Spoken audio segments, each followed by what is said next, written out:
Joined now by former Vancouver Canucks defenseman, TSN hockey analyst, the one and only Mr. Frank Corrado. How we doing, Frank? Excellent, guys. The day off for me today. So, whoa, you took a day off? In the playoffs? Got a day off yesterday, too. Took full advantage of it. Spent the whole day at the passport office. Have you guys done this experience recently? That's a good time.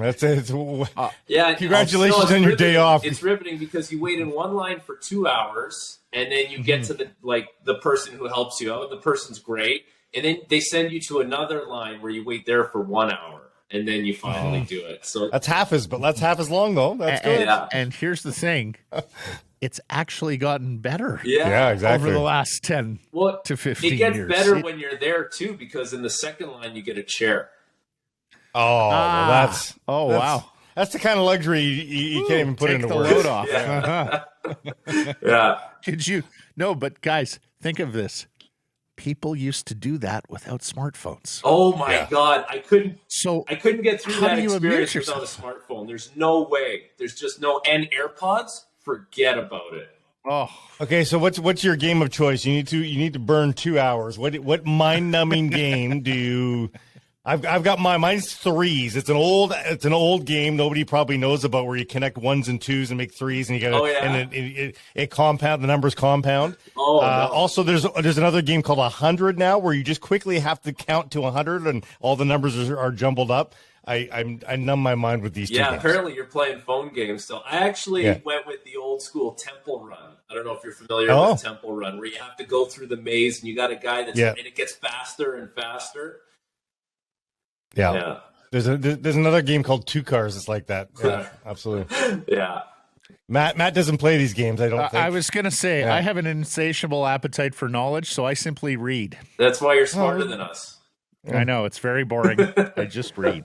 You can't count to 100 as fast as I can. Yeah, and you can't outrun a pack of wolves the way I can.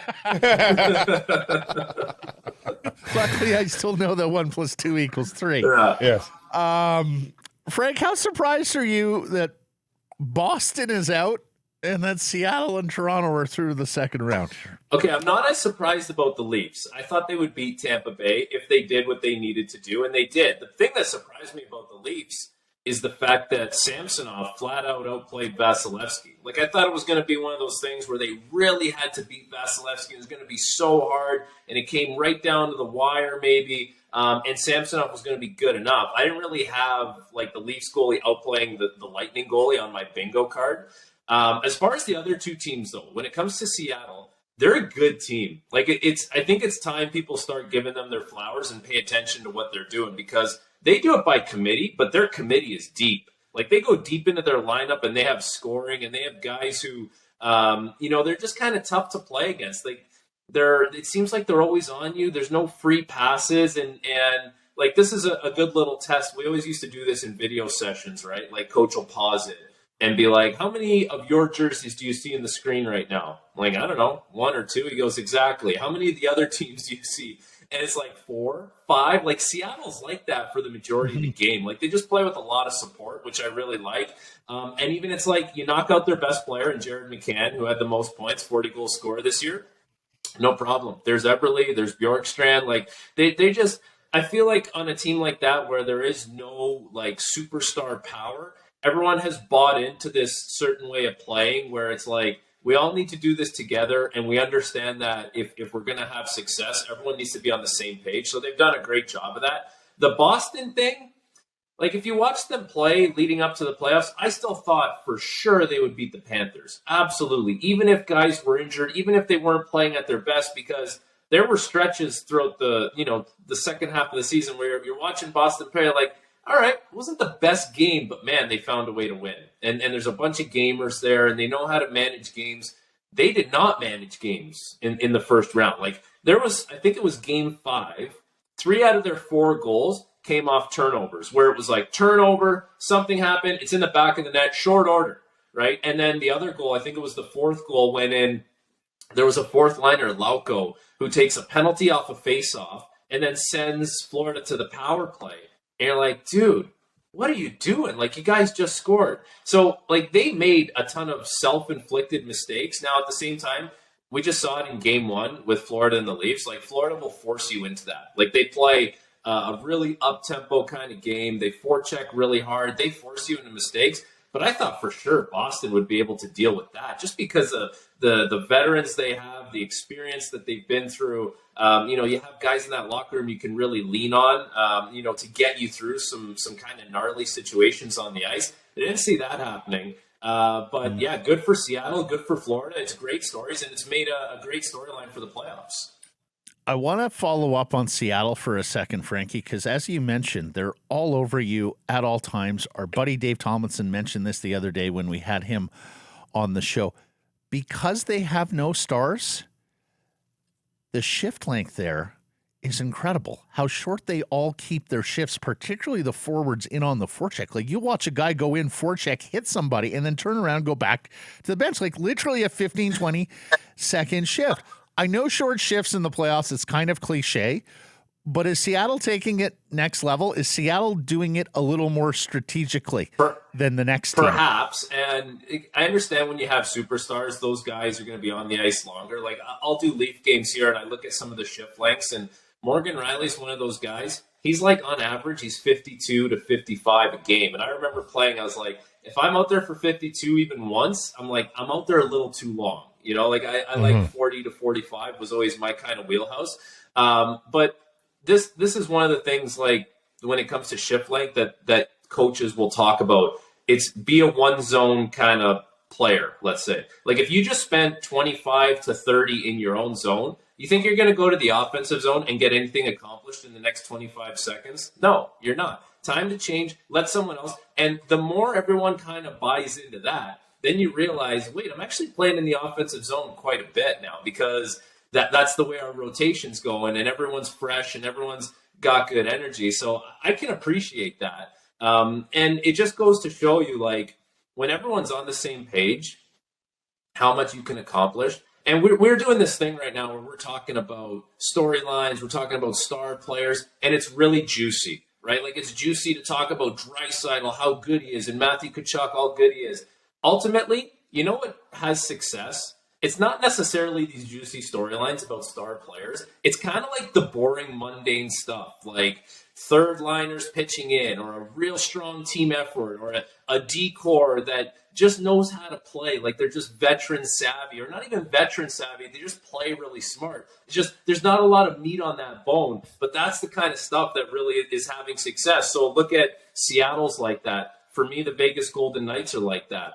Right? Like, it's not like we go crazy talking about Jack Eichel. We don't go crazy talking about Alex Pietrangelo. But when you look at that defense core and you're like, okay, there's Pietrangelo, there's Martinez, there's that Nick Hague, there's Whitecloud. Watch them play. Like, they move the puck pretty well. They got some physicality to their game. They do a good job keeping people to the outside. Like, that's the stuff that wins. It doesn't take one. Like, it takes a whole committee. And the other team is like that is Carolina, right? Like, they're missing all their star power up front, whether it's Pacioretty, Teravainen, and Svechnikov. I know there's some good players still in the lineup, but if you're sitting down to talk about, okay, what's the storyline here? The storyline is goaltenders that have been unreliable in the past for whether it's their play or their injury history, and a team that has a tough time scoring but defends really well. But guess what? Like, they've bought into playing a certain way where they smother you, they play with a ton of tenacity, and they don't give you too many freebies on the ice. So I'm looking at teams that play that way right now. It's Carolina, it's Florida, it's Seattle, and they're all doing great. Your point is hammered home last night with a 4-goal performance for Leon Draisaitl in a loss, no less. But that's the point, is the other team just is perfectly organized. Nevertheless, why is Draisaitl open, like, all the time? Like, we used to marvel about this with Alex Ovechkin on the power play. Like, the guy on the circle is pretty good. Well, Draisaitl's in his office down low on the goal line and perpetually left open. Yeah. Like, I know McDavid's a distraction too. Those are two very good shiny objects to have on a power play. But my God, have somebody mark Leon Draisaitl for heaven's You're sakes. almost at the point now where you just have to say, one person, wherever Draisaitl goes on this power play, you just got to stay with him, and we'll take our chances with something else. Like, right? Yeah. I'm still waiting for Ryan Nugent-Hopkins to enter the chat. Like, he needs to get involved here at some point in this playoff. So As long as he's not going to assert himself in the series or on the power play, go stand next to Draisaitl. Who cares? But as far as Draisaitl goes, there are some players, really good players, who they fall victim to how much time and space is available on the ice for them in the playoffs. And the ice tends to shrink. And it's tougher to find a little bit of room to do your thing and create whatever kind of magic you want to create. Draisaitl, he don't play that game. He doesn't abide by those rules. He does everything he possibly can to work through a check. He'll get under you. He does a great job of creating his own separation. So he's created his own time and space out there. And I don't know if I was talking to you guys about this, but Cheryl Pounder and I were sitting around doing an Oilers game. We're getting ready to do the post game, and Draisaitl's having himself a night.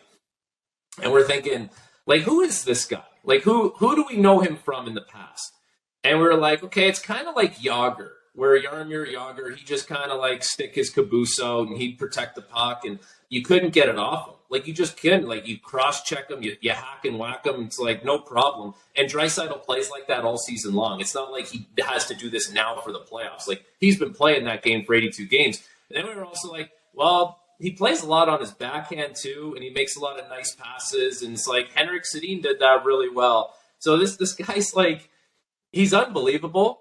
And like he's so used to playing this kind of game where he has to work through stuff and find ways to get open. It's like, this is just another day for him. This is just another game where for everyone else, now they're having to fight through a little bit more. He's used to it. He's been playing like that all year long. Blake, I know you want to ask him about the AHL playoffs because we got a big win here at Abbey Center last night, and boy's the rink going off. I don't know if you saw the highlights there, Frank, but it looked like an NHL playoff game. It was unbelievable. And this is only round 2. It's still best of 5. It's not even best of 7. What does that do for players? How many long-lasting memories get made in the AHL playoffs when guys skate out to that? More than you think. Like, way more than you think. Like, those players that are playing in the AHL playoffs right now they're tunnel visioned and focused on that, and that is the equivalent of the NHL playoffs for them. Nothing exists around that right now. And I had the opportunity to play in that arena in Abbotsford when they had Calgary's farm team there. And I'm not even joking. Like, we rolled into town, and we were Vancouver's team with Utica, and we would have a little more of a presence in the crowd. Like, I'm not sure what that stadium holds. My guess would be around 7 to 8, something like that. Yeah. We were probably getting 5,000 in there, and it was great. Like, most of the people were cheering for us, to be honest with you, because we were the affiliate of the Canucks. But you kind of like thought about it, and this is 10 years ago now, thinking, man, they put our team here.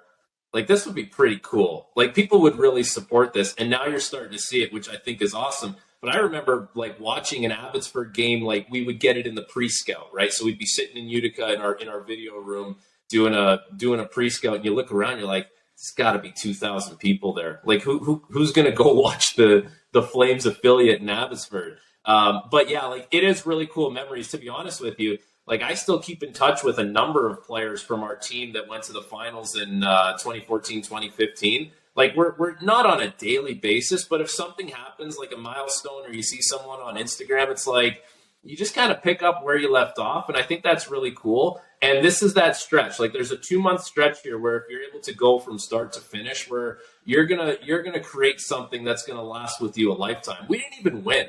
Like, we lost in the finals, and we still are like, we hold these memories so close, to the point where, like, you'll see a guy in the summer, like, when I was skating in the summer playing, I would see Brandon DeFazio or a guy like Gaunce, and it's like, man, like, that was crazy. Can you believe that? Like, you really reflect on it afterwards. I think at the time you're just thinking, all right, let's get this thing done. It's a really cool experience, but those are memories that'll last a lifetime.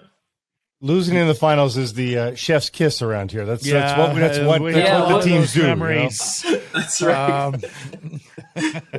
You give Brendan Gaunce our best next time you see him, Frankie. Thank you for this. We'll catch up next time. All right, thanks, guys.